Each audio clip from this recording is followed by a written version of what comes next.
Hi అండి. Welcome to my channel. ఎలా ఉన్నారు? అందరు బాగున్నారా? నేను కూడా బాగున్నానండి. ఈరోజైతే నేను మీతోని ఈ వీడియో షేర్ చేసుకుంటున్నాను. అదేంటంటే చెప్పాను కదా, మా హస్బెండ్ తిరుపతి వెళ్ళాడని.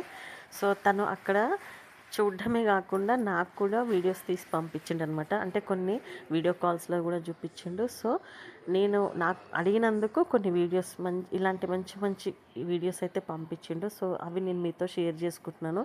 ఇప్పుడు ఈ వీడియోలో అయితే నేను మీకు మన కొండపైన స్వామివారి దర్శనానికి వెళ్ళే ముందు పుష్కరిణిలో మనమైతే స్నానాలు చేసి వెళ్తాం కదా.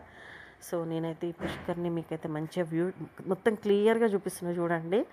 అసలు అది గుర్తుపట్టిరా మీరు? గోపురము స్వామివారు ఉండేది అక్కడే కదా మనం దర్శనానికి వెళ్ళేది.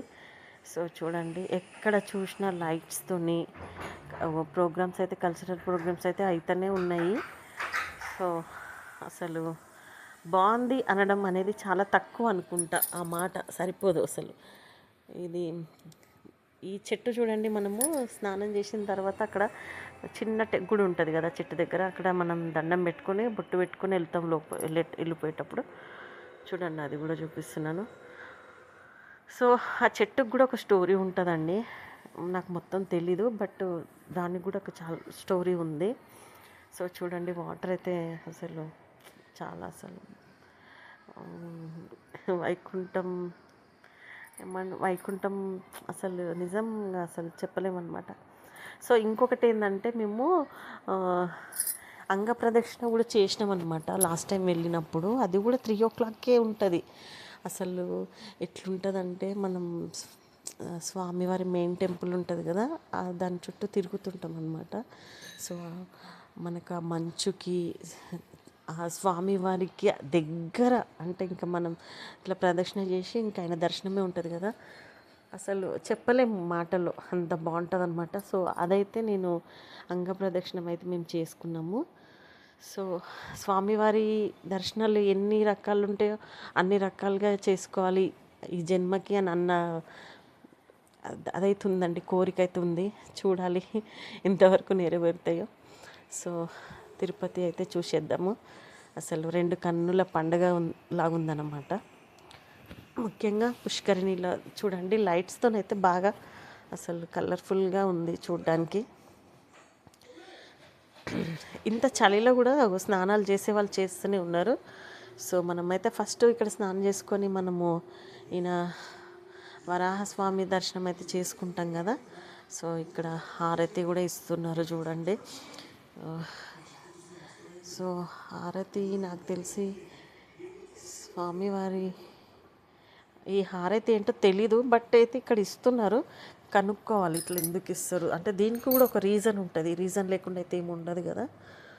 సో చూద్దాం. మొత్తానికైతే మీకు నేను చూడడమే కాకుండా మీతో కూడా షేర్ చేసుకుంటున్నాను అనమాట ఈ వీడియోస్. సో మన ఛానల్లో మీకు అంటే కుకింగ్ వీడియోసే కాకుండా ఇంకా ఇలాంటి, అసలు లాస్ట్ టైం మేము వెళ్ళినప్పుడు తిరుపతి అయితే అసలు ప్రతి వీడియో పెట్టినాను. సో వెళ్ళిన ప్రతిసారి పెడతాను తిరుపతి వీడియోస్. ఓకేనా? ఓకే అండి, చూడండి, దర్శనం చేసుకోండి స్వామివారిది.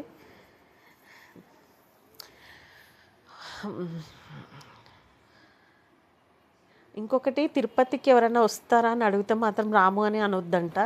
ఆయన పిలుపు ఉంటేనే మనకు అది మన చెవులో పడుతుందంట. అంటే తిరుపతికి వెళ్దామా, మీరు వస్తారా, తిరుపతికి వెళ్ళొద్దాము అంటే ఆ పేరు మనం అక్కడికి వెళ్ళాలి అన్న మాట వచ్చింది మీ ఫ్రెండ్స్తో కానీ ఫ్యామిలీ మెంబర్స్తో కానీ, ఇంకా అట్లా అంటే మనకు స్వామివారి నుండి పిలుపు వచ్చిందని మనం ఫిక్స్ అయిపోవాలన్నమాట. ఇంకా ఆయన పిలిచిండు, కథం పోయి రావాలి అంతేగా. నేనైతే అదే నమ్ముతాను అనమాట. సో మనకు పిలుపు కోసం వెయిట్ చేయాలంతే. పిలుపు వచ్చిందంటే పోయి రావాలి. హారతి కూడా అయిపోతుంది. సో అయిపోయింది.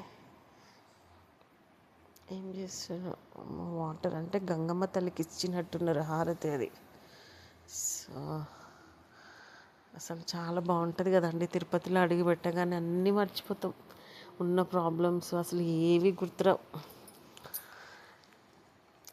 ఒక 4 రోజులు ప్రశాంతంగా ఉండాలి అని అంటే మాత్రం తిరుపతికి పోయిరండి హ్యాపీగా. ఇంకా అక్కడికి పోతే ప్రశాంతత మొత్తం మనమే, ఇంకా అసలు ఏవి గుర్తుకు రావు కూడా. ఇక చూడండి స్వామివారి టెంపుల్ ఎంత మంచిగా అలంకరించారో అసలు. సో వెళ్ళాలి అనుకున్న వాళ్ళైతే వెళ్ళండి. ప్రస్తుతానికైతే తిరుపతి ఇలా ఉందన్నమాట. కళ్ళకి పండగ అనమాట ఇక పోయిన వాళ్ళకి. వెళ్ళి స్వామివారి దర్శనం చేసుకొని రండి.